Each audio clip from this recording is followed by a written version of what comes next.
Hey, it's Amanda. Thanks for sticking around. I know it's been a minute since I've recorded. I had a friend ask me on Instagram how I organize my daughter's medical information. She has a rare genetic condition that can potentially affect every system in her body. So we've seen a lot of different specialists and still do and have ongoing therapy with different therapists. So I was just going to talk about how I organize that for our day-to-day life, but the best way I think to do it is to start from the beginning of when she was born. Pretty soon after she was born, I realized that maybe there was something different going on, so I really had to advocate and push in the beginning. So we spent 2015 trying to get somebody to listen, somebody to take us seriously, and then by the end of the year we were seeing oncology and endocrine, and we were on our way to a diagnosis, but it would take over a year later to get the actual diagnosis. So we'll go on a little journey. But these are 2015, and then also in 2016 for most of it, I was in a personal size ring planner. So these are just tied together. I was using my Filofax Finsbury, which I actually left downstairs. But I had a section in the back of my planner that was just for Ripley, for my daughter. So I would always have Post-it notes up front and center, and I would just keep ongoing questions that we had there, and then they would just end up stacked usually on this page over here. Since it was something from birth and growth was a primary concern up front, this is just a list of her weight here, and then some milestones that she was hitting, like weeks and months, because when you're a baby and those milestones are coming up, those are big early intervention triggers and things that we would be asked over and over by the time we got into appointments. So it was great to just have that quick list there of her early milestones. And then this next bit is probably the best thing that I did and continued to do today. This is just a chronological list of the specialists that she saw, and then if they noted anything significant, if we had any significant diagnosis or lab results or anything like that. So I have since digitized this. It also includes therapy, just a really rough overview of what therapy is scheduled. But I've since digitized this, so we'll get into that. And then these are just some more notes from appointments. We also had to count calories and saw a dietitian, so there's notes from that as well. And then this just goes into the rest of my planner that I used to carry.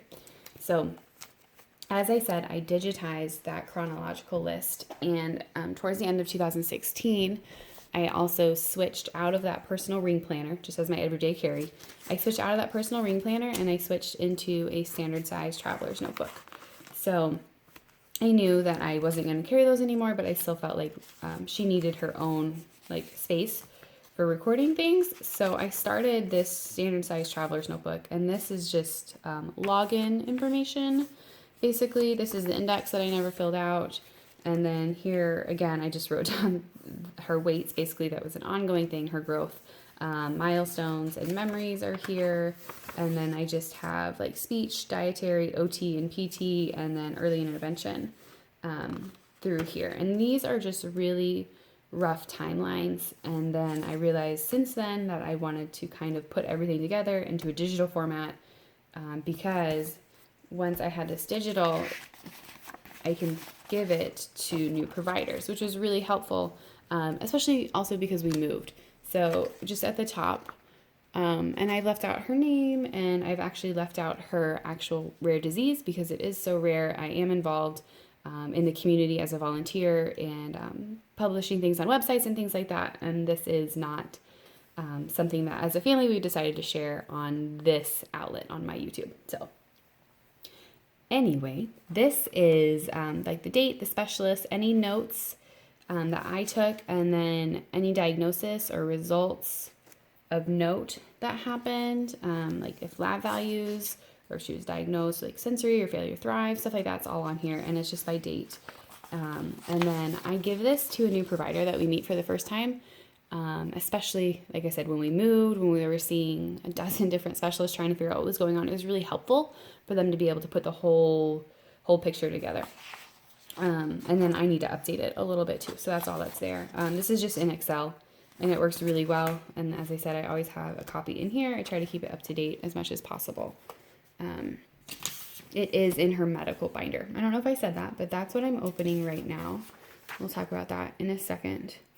So This is her medical binder. This goes with us to all of our appointments. I don't take it to ongoing therapy appointments, but I do take it to initial therapy appointments. This is just a picture that she drew that I tucked in the front. Over here on this left side, that's out of frame right now. I mean, it's a binder. It's got like a clear folder.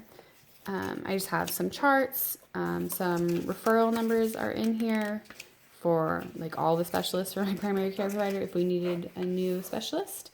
And this is login information up here. And then this post-it note right here is kind of our game plan. It doesn't look very official, but it's very important just for her ongoing care. It's how often we see how often we see her specialists. So that's our game plan, and it's on there. And then if we have any bills that are, try to keep this in frame. If we have any bills that are processing or appealing or anything like that, then I leave them just right up here until we're done processing that.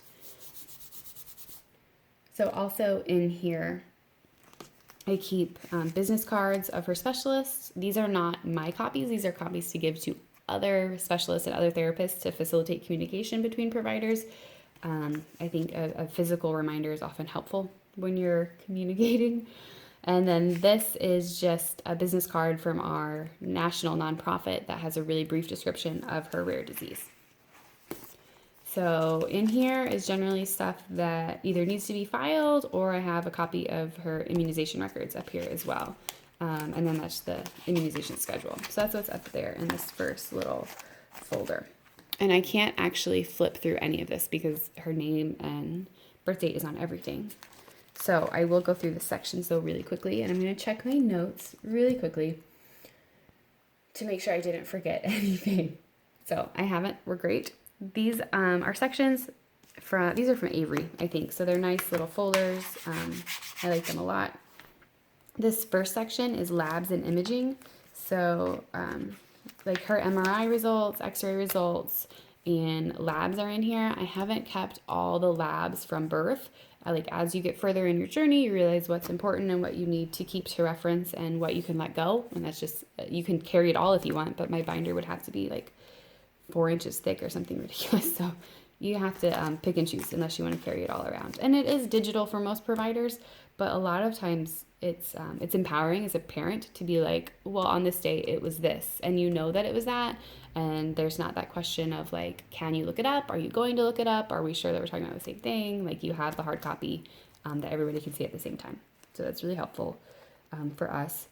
Genetics is the next section. So I actually have the official report that has her whole exome sequencing, which is how she was diagnosed with her condition.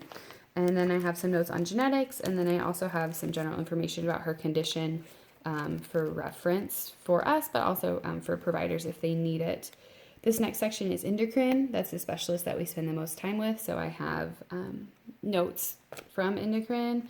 Sometimes labs that are endocrine specific or x-rays that are endocrine specific slip back into here. And that's okay. I know where they are when I need to reference them. This next section is therapy. So it's actually all of her therapies combined. I keep her initial evaluations and summaries in here as well. And I don't keep daily notes of therapy in this binder because this binder it's not for me to take care of her at home. It is for me to take to her appointments, or for my husband to take for her appointments, or heaven forbid something happens to us. It's for her caregiver to take to her appointments and make sure that we are covering all of our bases. The last tab is research. So research that we are currently enrolled in as participants. I keep that back there. And then I also have a copy of her birth records in the back. Again, we moved, so I have a couple extra things that maybe not are relevant to everybody. So this is what I carry in the binder right now. I try my best to keep it up to date, and I don't carry everything. Like if something has lapsed and it's no longer relevant, I get rid of it. And I don't get rid of it, excuse me. No, it has its own file in our filing system downstairs. So that's the medical binder. Again, it's not for me to take notes in daily. It's for us to take to the appointments.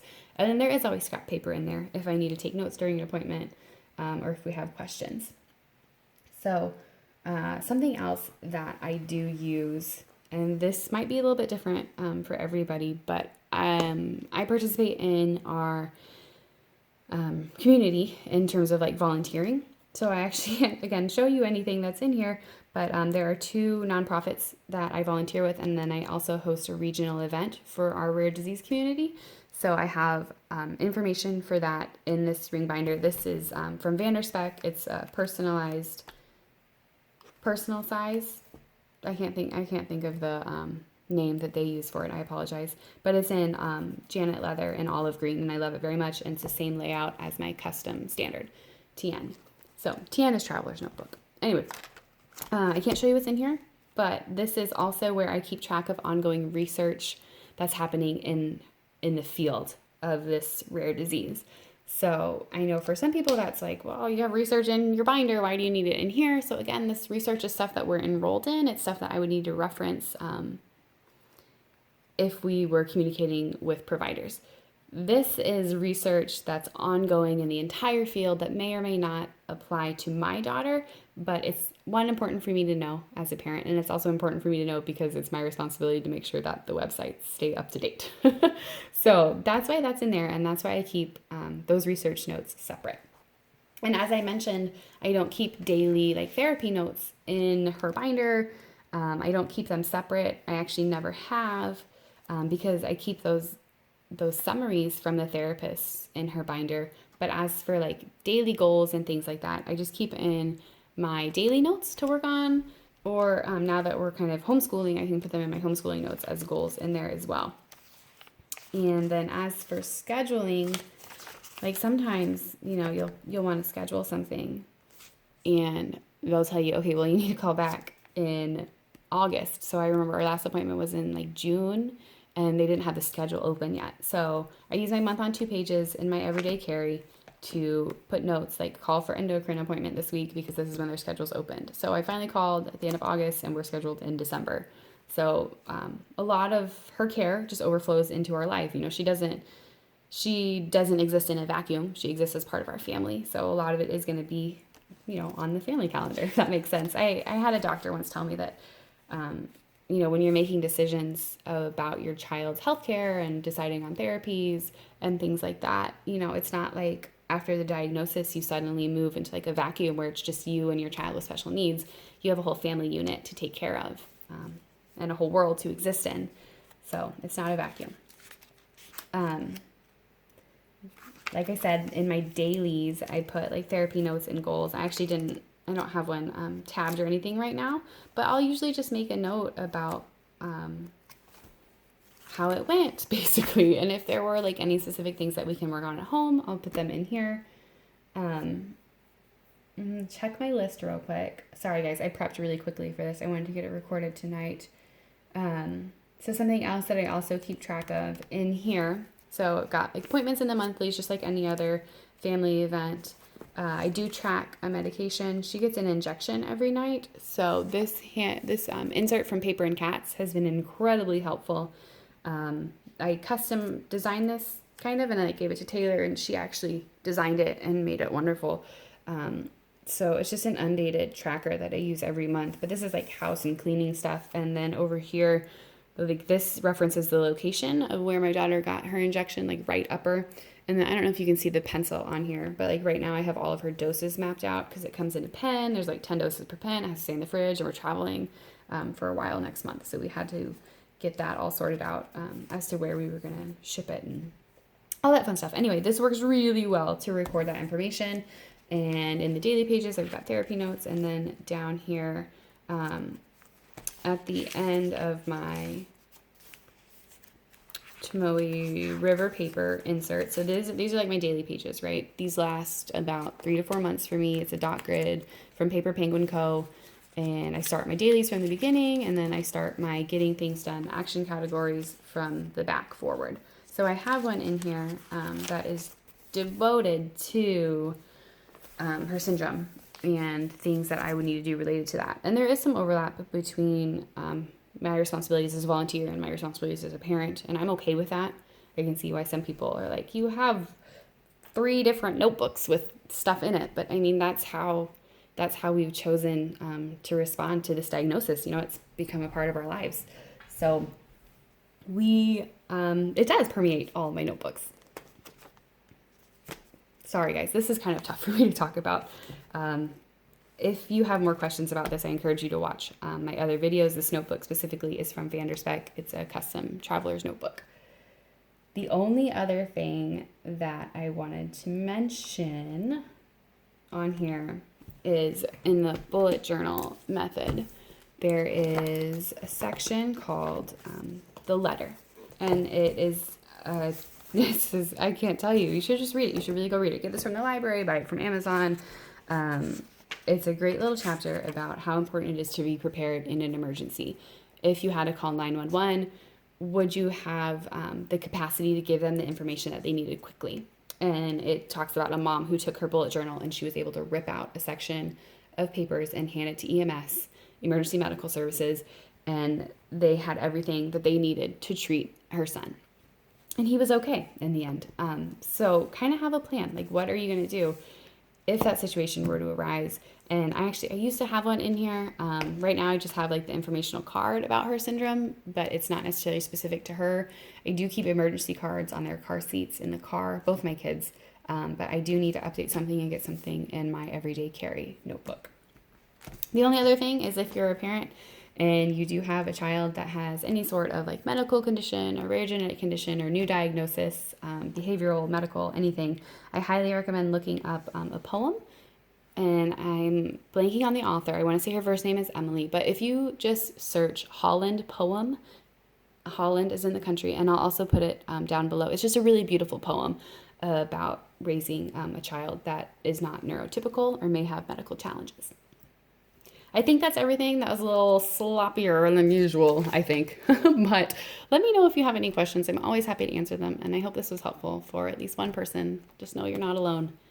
Talk to you guys soon.